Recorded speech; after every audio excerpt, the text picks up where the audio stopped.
Salam sejahtera Malaysia, selamat datang ke channel Fels Lifestyle.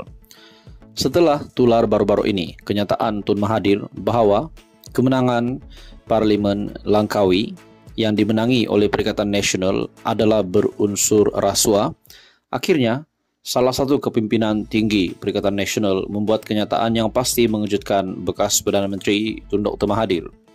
Artikel biharian.com. Tun M patut file petition jika ada bukti kekalahan di Langkawi kerana rasuah.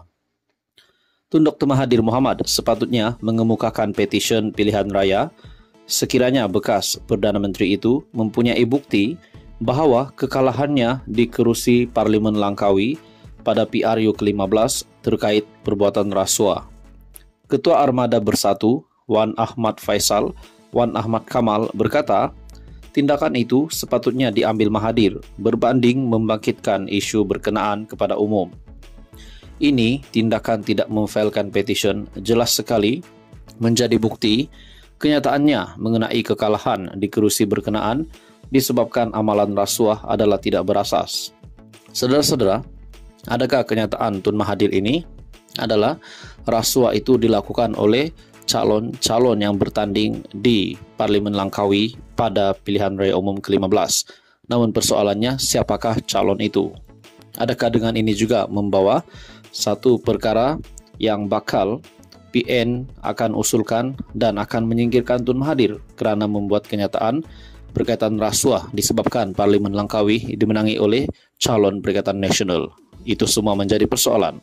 Dalam artikel ini, Mahathir perlu mengakui bahawa pilihan raya yang lalu adalah adil dan bebas, yang mana rakyat Langkawi membuat keputusan untuk mengundi calon Perikatan Nasional Datuk Muhammad Suhaimi Abdullah.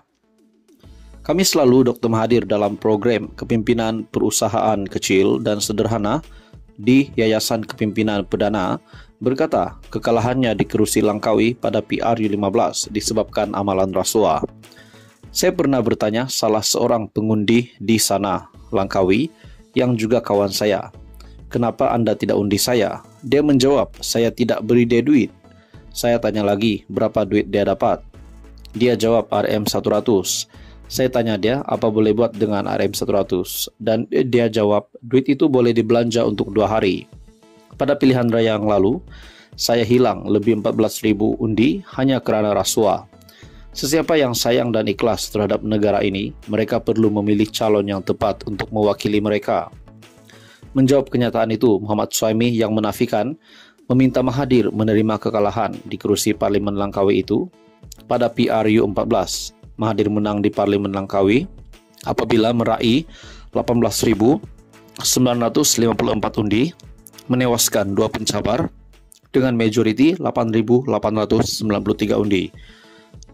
Pada PRU 15 pula, bekas Perdana Menteri tewas dalam saingan 5 penjuru apabila sekadar meraih 4,566 undi sekaligus hilang deposit. Suhaimi menang dengan majoriti 13,518 undi. Salam sejahtera Malaysia, selamat datang ke channel Fels Lifestyle. Info padu, info hangat disediakan di dalam channel ini. Dalam sebuah artikel berita daripada sinarharian.com, Sanusi pemimpin hebat, sebab itu ramai yang serang. Kenyataan daripada Hamzah Zainuddin. Kritikan dan kecaman politik bertali arus diterima Datuk Seri Muhammad Sanusi, menunjukkan beliau seorang pemimpin hebat, kata Setiausaha Agung PN Datuk Seri Hamzah Zainuddin. Beliau berkata, Menteri Besar Kedah itu telah membawa banyak pencapaian dan pembangunan membanggakan di negeri jelapang padi itu hingga sukar ditangkis parti lawan. Mereka merasakan Kedah ini sebuah negeri yang mereka kena tunjuk kuat. Mereka tidak mahu menerima satu keputusan yang menyedihkan kepada penyokong-penyokong mereka. Pada saya yang berhormat Sanusi, ini seorang yang baik, tetapi dalam ceramah-ceramah tertentu, mereka serang dia secukup-cukupnya kerana mereka tidak mahu melihat kejayaan Sanusi yang begitu menggalakkan, katanya. Beliau berkata demikian ketika ditemui pemberita dalam majlis makan malam bersama ahli Parlimen Larut di Dewan Permai Majlis Daerah selama dekat sini pada Jumaat. Hamzah bagaimanapun mengakui budaya taktik menyerang pemimpin tertinggi di peringkat negeri menjelang PRN adalah perkara biasa yang dilakukan semua peringkat parti. Seperti di Selangor, katanya, PN turut mengkritik pimpinan Menteri Besar Datuk Seri Amiruddin Syari. Tak salah kerana ini kempen. Mereka etik pemimpin tertinggi kita di peringkat negeri, kita juga etik pemimpin mereka di peringkat negeri, katanya. Adakah dengan ini Hamzah Zainuddin bersetuju dengan apa yang dinyatakan oleh Sanusi?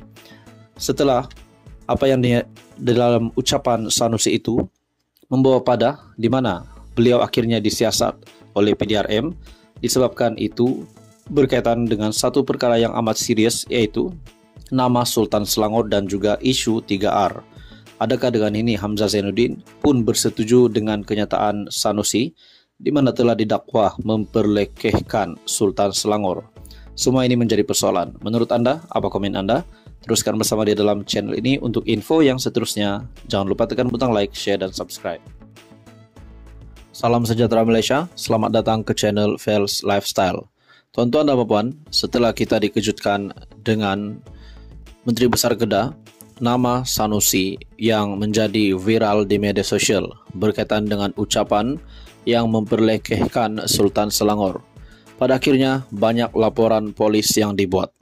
Nah, saudara-saudara, akhirnya Sanusi, Menteri Besar Kedah, membuat kenyataan dalam satu artikel biharian.com yang bertajuk Sanusi mohon ampun kepada Sultan Selangor. Menteri Besar Kedah, Datuk Seri Muhammad Sanusi, mengemukakan permohonan maaf kepada Sultan Selangor, Sultan Sharafuddin Idris Shah, berhubung kenyataan yang didakwa mempertikaikan kewibawaan institusi Kesultanan Selangor dalam pemilihan Menteri Besarnya. Muhammad Sanusi yang juga pengarah pilihan raya Perikatan Nasional berkata, beliau mengutuskan warkah kepada Sultan Selangor untuk menjelaskan maksud sebenar ucapannya dalam satu ceramah. Beliau mendakwa ucapannya diputar belit Pakatan Harapan dan Barisan Nasional. Saya sudah mengutuskan warkah ke hadapan Duli Yang Maha Mulia, Tuanku Sultan Selangor, untuk menjelaskan konteks, maksud sebenar dan medan yang tercangkup daripada ucapan yang sengaja diputar belit itu. Warkah saya itu didahului dengan merafak sembah, memohon ampun dan maaf kepada Duli Yang Maha Mulia, Tuanku Sultan Selangor, seraya berharap tidaklah timbul kemurkaan baginda Tuanku Sultan bersabit isu-isu yang sengaja dibangkitkan daripada ucapan itu, katanya dalam hantaran yang dimuat naik dalam laman Facebooknya.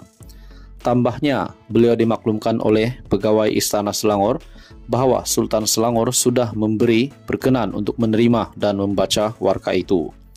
Bagaimanapun warkah berkenaan tidak elok molek untuk dimuat naik bagi memelihara kemuliaan Sultan Selangor dan menjaga adat dan adab keberurusan dengan istana, katanya. Muhammad Sanusi turut mengesahkan beliau sudah memberi keterangan kepada pihak polis, yaitu PDRM, berkaitan siasatan terhadapnya. Berkaitan itu juga, saya sudah memberi keterangan kepada pegawai penyiasat PDRM dari Bukit Aman pada jam 2 pagi semalam untuk melengkapkan siasatan ke atas laporan-laporan yang dibuat oleh Angkatan Muda Keadilan, Parti Keadilan Rakyat, dan lain-lain. Demikianlah adanya untuk makluman semua yang berminat dalam isu ini. Air nan sengaja dikerukan moleklah dibiarkan jernih supaya terlihat kilas ikannya, menangguklah di ketika itu, katanya. Dalam ucapannya yang tular, pemimpin PAS itu dikatakan menyentuh mengenai perkenan Sultan Selangor berkaitan pelantikan Menteri Besar Selangor.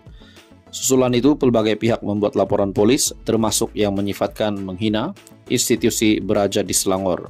Sanusi disiasat bagi kesalahan berkait ucapan berbaur 3R, yaitu kaum, agama, dan raja. Menurut Anda, saudara-saudara, apa komen Anda? Teruskan bersama dia dalam channel ini. Untuk info yang seterusnya, jangan lupa bantu channel ini dengan menekan butang like, share, dan subscribe.